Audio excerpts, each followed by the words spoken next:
Marami na tayong nagawa as ikaw pala. Experience the void. Uy, money easy lang. Putragis na, hindi mo kukuha sa mura yan. Saka di ba in-endorse ka niyan? Ako na bahala, i-play mo ulit sinabi niya. Marami na tayong nagawa as ikaw pala. Tado, sinungaling, I won't bubudol, tolerate walang yak, ignorance. yarapal. Solda ka na pa. Kalaula. Kalaula, sa kangiwi.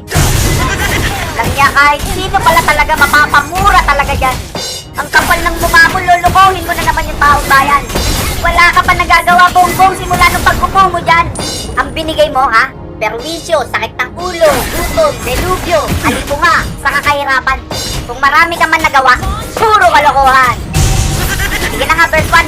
May bago tayong testigo, intro mo na yan. Sa mga politika na iwalot yari Ben Barubal, nandito na yung pinakamagtago ka. Kung isa ka sa kanila haman, kapag nakita ka niya, hayari kang talaga. Yung mga politikong di parehas sa bansang Pilipinas, pinipilas ng pinakamaangas nating bida na si Ben Barubal. Paano ba yan? May bagong testigo, inunguso ka na. May Orly Gutesa, yung dati yung masugid na bata. 3 times a week, nagdi-deliver ng mali-malitang pera. Kayong dalawa ng body mo si Saldi ko, kaya pala yung isa, biglang lumipad sa Amerika. Solja, nakahanda na ba yung mic dyan? Yes, Ben. Jordi, handa na ba dyan? Handa na, Ben. Ano pa hinihintay mo? Pakantay mo na yan. Ako po ay lumabas upang magsalita sa eksyon na ito. Bilang isang dating sundalo, Teka nga. Ang dami pang segue, doon na sa partisipasyon mo.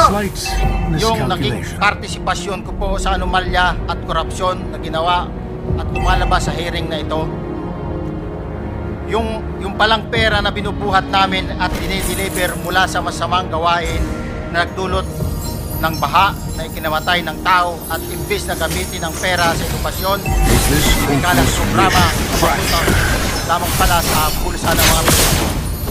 Uy, Sanino, straight to the point na tayo. Mabigat po sa akin magsalita dahil may pamilya ako. May pamilya din kami, sige na. Isang, ano na kasi, para magka-ano na. Huwag sana isipin na aking mga kasama Na ano, na nagtatraidor ako. anak ng bulate naman. Yun na nga, nag-traitor ka na nga. Doon na tayo sa kung kailan ka pinasok sa Ako Bicol. Noong December 5, 2004, Yan. na-hire ako bilang security consultant sa Ako Bicol Party o ATB Congressman I won't bawat umaga, report ako PGC sa Horizon sa Bonifacio Global City kung saan nakatira si Kong Saldico. Tuwing may duty at detailed ako sa basura, it means itong basura, ito yung box ng pera na pinag-uusapan natin sa kasalimutan. Nakabuhat lang ako ng malita ng basura. Ibig sabihin ng basura ay malita na may lamang pera. Ang bawat malita ay may lamang humigit kumulang 48 million pesos. Ang bawat malita ay may push-it na nakadikit na nakasaad kung magkano ang laman ng bawat malita. Tuwing may duty detail sa basura, may pumupunta na tao na magdi-deliver ng basura at nire-receive John Paul Estrada at Mark Tiksay. Ang mga executive assistant ni Congressman Saldico at sila ang mga detail sa mga ganyang activity. Ang mga nangyayari kapag duty kami sa basura, kalimitang dinadala sa bahay ni Congressman Saldico sa Bali 36 at tinatanggap naman ni Mark at Nicole. Pagkatapos naming may baba ang nasabing basura, pinapasok sa bahay ni Congressman Saldico sa Bali 36 at pinibilang ni Mark at Nicole. Alam ko na ang laman ng malita ay pera sapagkat nakita ko si Paul sa ng malita at nilabas ang laman para lang. Ang isang ehemplo na nagdala ng pera ay si Congressman Eric Yap ng Axios Party List. Kaya naman pala tahimik si Rapi eh. Tapos ang ganda pa ng slogan, kakampi ng inaapi eh. Kakampi ng inaapi, baka kakampi ng umaapi. Yung mga naba, Aping-api na yan, di mo nga makampihan yan eh. Si Saldi ko nga, hindi mo kaya eh. Wala ka man lang sinabi kahit ano eh. Wala ka pala eh, pang small time ka lang pala eh. Tiklop ka pala eh, ang kaya mo lang puro mga kapit eh. Tapos yung Eric Yap na yan, no, na CIS din, no, nasasangkot to. Tapos yung isang tulpo, palalay ni Piket, patayo-tayo lang sa Gedli, oh. Tapos si Mina Jose pumasok sa opisina ni Eric Tulpo. Ang dahilan, para daw tingnan yung terrace ng opisina, oh, bumaba to. Hindi natin alam kung ano yung bumaba, wala sinabing tubig, oh. Wala po akong dinalang pera. Siya rin ang nakita sa CCTV na pumunta sa opisina ni Senator Erwin Tulfo. Ito'y para raw tignan ang terrace ng kanyang opisina na bumabaha. Had you told us na meron kang sabit sa mga project sa Bulacan, we wouldn't have let you step in the Senate. Ay nako, ay nako. Sige na nga, Orly, tuloy mo na yung pagkanta mo. Gusto ko yung nasa tono.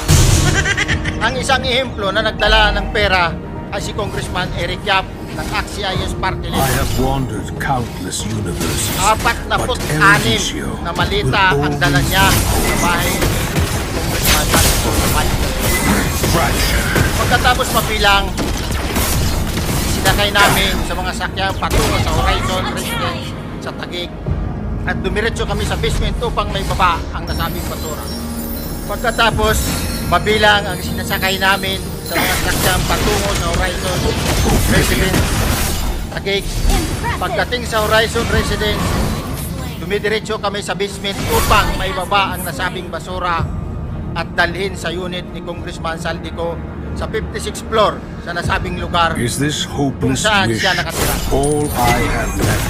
Bago ibaba ang nasabing basura, ito ay bawas na. Halimbawa, nag-akyat kami ng 46 na malita. Bababa lamang namin ay 35 malita para i-deliver sa bahay ni House Speaker Martin Romualdez sa 42 Bakin Street. Every step Taguig. comes at a cost. Enemy has slain Lord. At 11 malita ay naiwan sa taas ng 6 floor sa Horizon Residence. I would have been lost Bigit long kumulang 3 beses ako mismo ang nag-deliver ng basura sa bahay ni Congressman Saldico sa Horizon Resident at sa mga bahay ni Launch attack. Speaker Romualdez sa Porto Bakin. Mas maraming pagkakataon na nag-deliver kami ng basura sa bahay ni Speaker Romualdez. Sa bahay ni Congressman Saldico, dahil iba-iba kaming mga nakadetail na close-in, backup, at advance party na nagkakaroon ng protection. Impressive. Sa huli, ako po ay nagnanais na mapasailalim sa Witness Protection Program dahil alam ko po nanganganib ang buhay ko at ang aking pamilya sa ginawa kong paglalahad na ito. Sa katotohanan na ang lahat failure ay brings nilagdaan ko, enlightenment. ang salaysay na ito ay kusang loob at walang anumang pamimilit at bunsod lamang Turret has nangangarin been destroyed. matulungan ang ating bansa. Ito po ay nilagdaan ko. Pero, Most corrupt admin. Wala nang makakatalo. Hindi nyo ba alam Pilipinas ang pinag-uusapan sa buong mundo? Kasi nga world's biggest corruption in the history to. Ang magtatanggol lang sa mga to, kung hindi bayad bobo. Pinag-uusapan tayo ng Al Jazeera, DW News, NDTV, France 24 English, TV India, ABC News Australia, at marami pang iba kundi. Nakakahiya na yung Pilipinas, pare. Ang liit na ng tingin sa atin ng mga puti. Simula nung naupo to, nagkandalete-lete. Hindi mahirap ang Pilipinas, pare. Marami ng buhaya sa kapitri. Ang daming mga insineta, pare. Iisa-isahin ko sa'yo, makinig ka. Yung gold reserve natin, binenta. Yung pondo ng PhilHealth, kinuha. Yung Maharlika funds, wala nang balita. Tapos ngayon, trilyon-trilyon yung ninakaw nila. Pag tumagal pa tong bongbong na to, palulubugin nito yung Pilipinas na sumakay ka pa. Yung bansa natin, pare, trending. Dahil sa kawalang yan ni Bongbong, Saldi, Sani Martin. Buong taong bayan, pare, galit na. Pag walang nakulong dito, pare, taga mo sa bato, yung mundo uuga. into my soul. Ano yan? Siling na 2026 budget ng DPWH. Walang niya budget na naman. Wala pa nang napapanagot na magnanakaw nung nakaraang budget na naman. Mahiya naman kayong kakapal nyo pagpahingay nyo naman yung kaban ng bayan. Kung gusto nyo ng budget, iwain nyo sa mga demonyo na yan, ibenta nyo yung mga dirty cars nyan, saka yung hinayupak na payong yan. Ito yung buong total na budget ng DPWH para alam nyo. Mula 2023 hanggang 2026. Tayo mo. Noong nakaraang 2023, yung binigay sa kanila ng Kongreso na pinamumunuan ni Romualdez, 894.166 billion. Noong 2024, 997.885 billion. Ngayong 2025, nagpakawala yung mga animal ng 1 trillion. May butal pa, pang good time na mga demonyo, 88.8 billion. Biruin mo yung demonyong Kongreso, nagpakawala ng trillion na budget. Saan napunta yung pondo, puro ghost project. Tapos sa 2026, gusto nyo na naman ng budget. Nag-struggle na yung mga Pilipino, tapos kayo puro budget. Bakit? Ben, basta't may baha, may buhaya. Loko-loko! Bite talaga, napipiyok pa ako sa'yo eh. Putragis ka, tawa ka ng tawa, buhaya yan eh. Ang 2023 budget hanggang 2025 budget, ang dapat sisihin, walang iba kundi siya, saka siya. Ang dami nyo pang sequel eh. Parang barko lang yan eh. Kung anong mangyari sa barko, walang ibang dapat sisihin kundi yung kapitan, saka yung dalawang alipores niya. Ito yung umutang, pumirma, pinasa sa dalawang buhaya, bago sinaboy sa mga aso nila. Ito, tatandaan mo, Martin. Walang utot na hindi sumisingaw. At walang tayong hindi umalingasaw.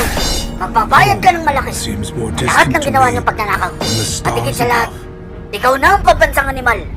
At hindi nakalabaw. Huwag kang masyadong halata. Bato-bato sa langit.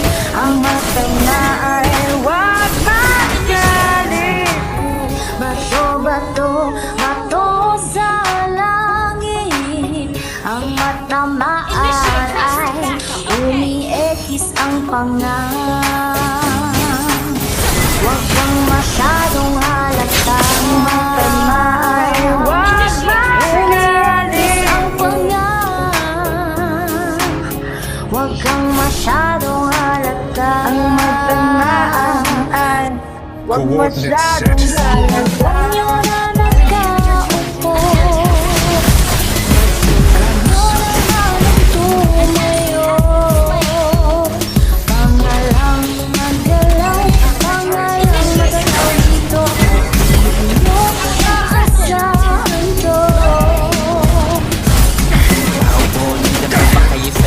Ng malaking bahay at malawak na bakuran, mataas na pader, pinapaligiran at nakapilang mga mamahaling sasakyan, mga bantay na laging bulong ng bulong, wala namang kasal pero marami ang nakabarong. Lumakas man ang ulan ay walang butas ang bubong, mga plato at kutsara na hindi kilala ang tutong, at ang kanin ay singkutin, ang gatas na nasa kahon, at kahit na hindi pasko sa lamesa ay may hamon. Ang sarap sigurong manirahan sa bahay na ganyan, sabi pa nila ay dito mo rin matatagpuan ang tao na nagmamay-ari ng isang upuan, at pag may pagkakataon ay nakakagawan, kaya naman hindi niya pinakakawalan, makikita lang sa kuya kung sisigawan. Huwag nyo na nagkaupo. Nagtugan nyo naman ang tumayo. Pangalang nagalaw, pangalang magalaw dito. At hindi nyo maasahan to. Teka. Master Clock, pag puro tayo paging hindi tatamaan yan, hindi tatablan yung mga inayupak na yan eh. Rektahin na natin. Parang ganito.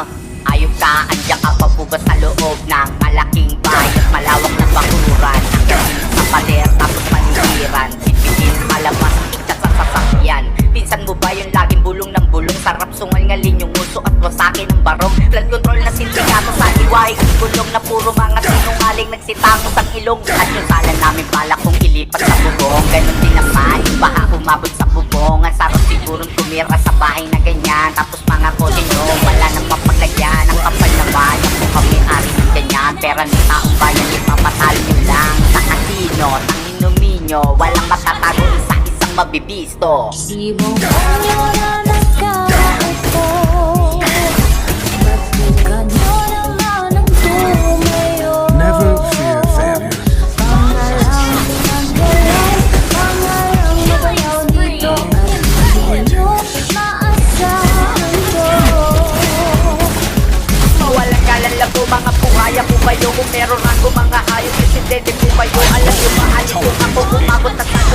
natutunan sumisi sa bahay yung aso ko inang ina ninyo. Pinakasino yung lahat, sana yung speaker ko makakamaan ng ilan. Pakitiwawaw, di makatingin sa mata. Ito yung tipo ng tao na madaling kumanta. Kunti takot, kunti sindak, aamin ko. Kung ako lang nandiyan ng patutupahin ko to. Sinungaling, asawa ng kawatan. Madali kang pumilok, dun sa payong na lang. Laglagan, yung dalawa ng magos. Sabay sila dun sa kasinunan. Nag-uubos, ano ba bongbong? Hanggang ganyan ka na lang. Mag-ewang-ewang yung pangagang, tingin ka na lang. Huwag kang masyadong malata. Bato-bato sa langit. Ang matama ay huwag magkalit. Bato-bato, bato sa langit. Ang matama ay Gaze upon the edge ang of the void.